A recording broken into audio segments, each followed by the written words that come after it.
Hello and welcome back to An Old Man Watches. Today I'm going to be talking about the 2009 science fiction action movie Push. And the basic premise of the film is simple enough. There are psychics among us. These include watchers who get glimpses of the possible future, movers who are telekinetic, and pushers who can plant memories and take control of your actions. There are other kinds as well, some of which frankly don't seem much like psychic phenomena to me. Screaming really loudly, for instance, looks like more like a plain old mutant superpower. More on that front in a bit.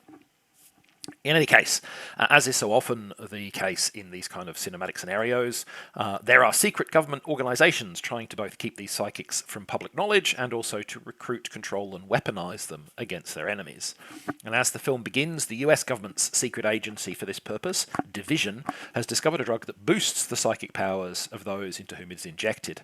Unfortunately, it also tends to kill most subjects on whom it is tried. So Division's leadership is understandably rather annoyed when the first person to survive the injection manages to escape their custody.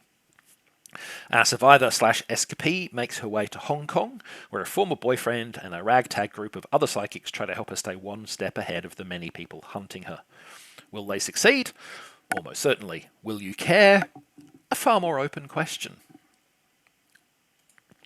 So, boasting a supporting cast that includes Dakota Fanning, Jaimon Unsu, Ming-Na Wen, and a pre-Captain America Chris Evans, Push certainly doesn't lack for on-screen talent. The acting firepower didn't really turn into commercial or critical success, however.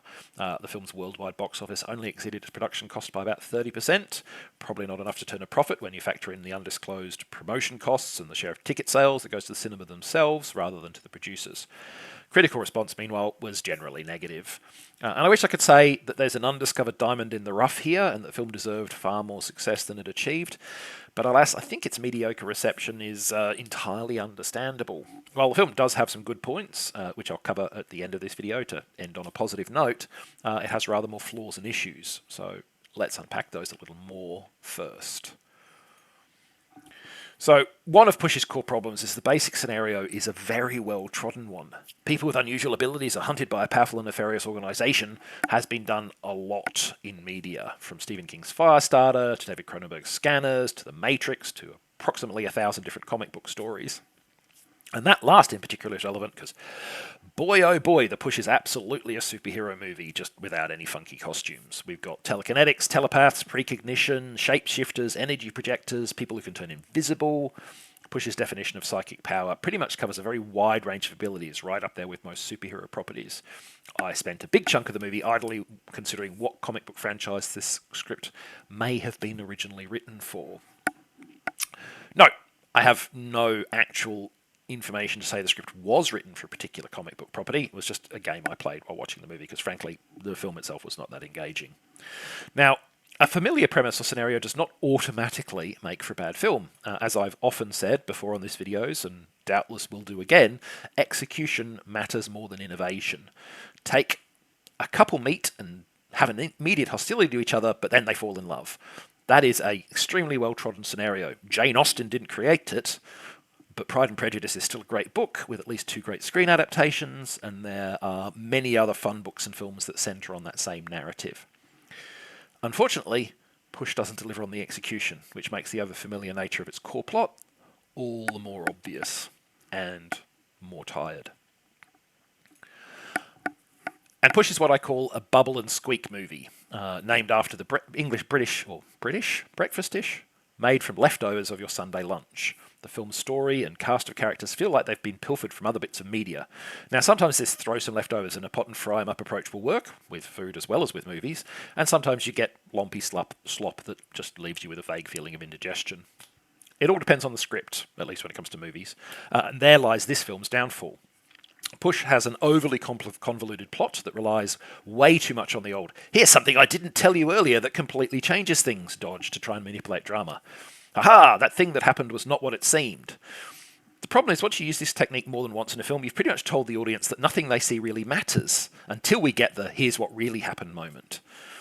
Like, you can lie to your audience once and get away with it. Once you've done it twice, they know not to trust anything they see, and so they're always waiting for the other shoe to drop, and you lose that effectiveness of the technique. Now, a deft script could possibly take that and make a feature of it. Build the anticipation for the twist, the reveal that you know is coming because it's happened a bunch of times already. This is not that script. Push also falls down on its character arcs, either rushing them to their conclusion without fully earning that conclusion, or just forgetting to have a conclusion at all.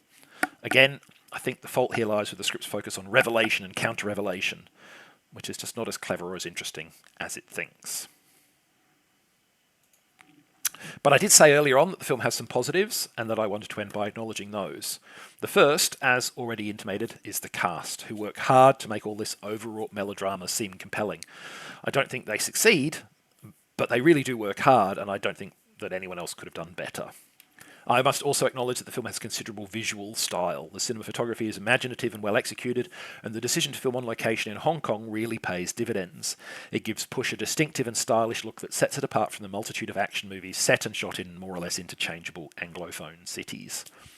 Also contributing to the film's distinctive visuals is that director Paul McGuigan apparently shot many scenes guerrilla style, with the cameras hidden and the actors surrounded by the very real bustle of the city. Push has a great sense of place and real visual strengths. It's a shame they're not shown off in a better film. Next time, Tales from Earthsea. Not the awful 2004 Sci-Fi Channel miniseries, but the Studio Ghibli animated feature from 2006. Surely, if anyone can make a decent Earthsea movie, it's the people behind Spirited Away, right? But that's next time. Until then, thanks for watching this video, and I hope you enjoyed it.